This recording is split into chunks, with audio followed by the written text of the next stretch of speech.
자, 그 다음으로 배울 타입은 자, 구속 명령 중에 있는 자, 메이트 구속 조건에서 메이트 솔루션이 아니라 플러시 솔루션입니다. 플러시는 자, 그림을 딱 보면 아시겠죠? 솔직히 저기 이 아이콘 그림 보고도 모르겠다면 진짜 너무한 거예요, 그건. 이거는 초등학생이 봐도 알거든요. 아, 이거 이 두 개의 면을 아까는 마주보게 붙였지만 이번엔 반대로 같은 방향을 바라보게 붙이는구나. 이런 타입이라고 보시면 돼요. 그죠? 자, 여기는 어디 있습니까? 예를 들어 여기 있는 옆에 면하고 여기 있는 옆에 면을 클릭하면은 얘네 둘을 같은 선상에 자, 나란히 이게 평행이 되게 붙여버리겠다. 이런 얘기죠. 그죠? 자, 이런 얘기입니다. 자, 적용 버튼을 누르면은 자, 이렇게 붙어 있는 위치가 자, 되게 됩니다. 자, 그래서 우리는 이제 벌써 두 가지 구속 조건 타입을 배웠죠. 구속에 자, 면과 면을 붙이는 것. 그 다음에 면과 면을 같은 방향을 바라보게 붙이는 것 했습니다. 자, 그러면 마지막으로 이 녀석이 자, 붙어 있지가 이제 완전히 조립되기 위해서는 한 가지 조건이 남았죠. 물론 여기다가 볼트를 이제 박아가지고 고정시키신 분도 있지만은 그렇게도 하고 우리는 그 세 번째 타입을 배우기 위해서 자, 구속 조건의 자, 거리 타입을 한번 알아보도록 합시다. 자, 여기 도면이나 뭐 교재를 보시면 아시겠지만 여기서 여기까지는 자, 보면은 여기서 여기까지는 13mm가 떨어져 있게 되어 있습니다. 그죠? 자, 그래서 자, 구성 명령을 클릭을 해서 어떻게 하느냐? 여기서 여기까지 13mm 떨어진 거리를 갖게 하고 싶다. 그렇게 하고 싶어요. 그럼 일단은 구속 조건 타입을 무엇을 고르느냐? 메이트 구속 조건 타입에 메이트일까요? 플러시일까요? 한번 보세요. 이 면하고 이 면을 13이란 거리를 줘야 되는데 얘를 해야 될까요? 얘를 해야 될까요? 한번 보세요. 생각하셨습니까? 자, 정답은 플러시죠. 왜냐? 이 면하고 이 면을 찍었을 때 나오는 화살표를 보세요. 그 다음에 이 면하고 방향이 같지 않습니까? 그죠? 그 대신 간격 기울기 여기서 거리를 13이라고 줘야겠죠. 그 다음에 두 번째 면을 이렇게 선택해야 될 것입니다. 자, 교재가 있으신 분은 301페이지를 보자면 자, 플러시 구속 조건은 거리 조건을 입력했을 때 첫 번째 면이 아래쪽에 배치되고 두 번째 부품이 위쪽에 배치됩니다. 이게 무슨 얘기냐 하면은 자, 거리를 13이라고 줬을 때 이 13이라면 거리를 주는데 그럼 거리가 주어졌기 때문에 위에 배치되는 면이 있고 밑에 배치되는 면이 있죠. 그것이 첫 번째 선택하는 것이 밑에 배치되고 두 번째 선택하는 것이 위에 배치된다는 얘기입니다. 전 지금 13이라고 해가지고 밑에 거를 선택하고 위에 걸 선택했잖아요. 그런데 만약에 바꿔서 구속에서 간격 띄우기를 13으로 한 다음에 첫 번째 면을 여기를 선택하고 두 번째 면을 여기를 선택해 볼게요.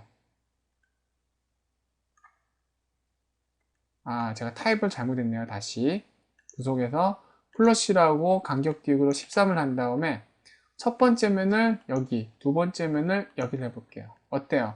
첫 번째 선택한 게 밑으로 가게 이렇게 돼 있죠? 그죠? 만약에 마음에 안 들면은 뭐 마이너스 13으로 이렇게 바꾸면 반대로 되겠지만 요거는 일반적인 상황은 아니고 웬만하면 양의 수로 해가지고 첫 번째와 두 번째를 이렇게 자 하셔가지고 확인 버튼을 누르시면 되겠습니다. 자, 그러면은 이 부품이 완전히 조립되게 되죠. 완전히 조립됐나 안 됐나를 알아보는 방법은 클릭해서 들어가면 안 움직이죠. 안 움직임과 동시에 자, 마우스 컷에 이렇게 금지 표시가 이렇게 표시가 되게 됩니다. 그죠? 자, 이렇게 되면은 이 부품이 완전히 조립이 된 것입니다. 됐죠? 자, 그러면 여기서 표시와 모두 숨기기. 자, 이 아이콘들을 사용해 볼게요. 현재 이 부품에 자, 적용되어 있는 구속 조건이 무엇일까? 자, 표시 버튼을 클릭한 다음에 이거는 보면은 모든 그 어셈블리 이 조립품 안에서 모든 부품의 구속 조건을 한 번에 표시하는 것이 아니라 어떤 선택한 부품의 구속 조건만 나타냅니다. 예를 들어 이 부품이 가지고 있는 구속 조건이 무엇인지 알고 싶다. 그러면은 표시 명령을 클릭하신 다음에 이 부품을 클릭하시면 되죠. 자, 그러면 다음과 같이 이렇게 표시가 되죠. 자, 여기다 마우스 커서를 쓱 갖다 대면은, 자, 그림으로 표시가 됩니다. 요 면하고 요 면이, 자, 간격 띄우기 13, 그 다음에 플러시로 붙은 것이다. 그 다음에 요거는 선택하면은, 자, 부품 1번은 베이스고, 부품 2번은 플레이트이며, 자, 솔루션 유형은 메이트로 되어 있다. 간격 띄우기는 제로이다. 여기도 마찬가지죠. 그래서, 자, 이거를 확장시켜 보면은 얘를 선택해서 마우스 오른쪽 버튼 누른 다음에 편집을 이렇게 눌러도 되지만, 지금 현재 화면에 표시가 되어 있는 이 아이콘 보이죠? 이 아이콘을 선택한 다음 마우스 오른쪽 버튼 눌러서 편집을 해도 되겠습니다. 이런 식으로 활용을 하고, 자, 다시 숨기려면은 모두 숨기기 버튼을 클릭하면은 전부 다 사라지게 되겠죠. 자, 이상으로 해가지고, 자, 구속 조건의 표시와 모두 숨기기를, 자, 우리가 알아봤고, 또 뭐 배웠죠? 뭐 배웠나요, 이번에? 구속 조건에서 플러시의 간격 띄우기 거리를 배웠죠. 요거는 마찬가지로, 플러시에서 제가 지금 13이라고 해서, 아, 간격 띄우기는 플러시만 되는구나. 아니에요. 메이트도 됩니다. 각도도 다 되고요. 이건 다 돼요. 그러면 이건 어떻게 되느냐? 우리가 첫 번째 메이트를 해서 이 부분과 이 부분 서로 붙였죠. 그죠?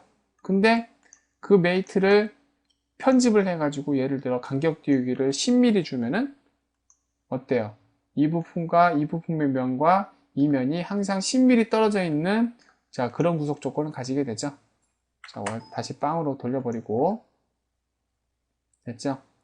자, 이런 식으로, 자, 거리 타입은 모든 구속 조건에 적용된다는 것을 아셨으면 좋겠습니다.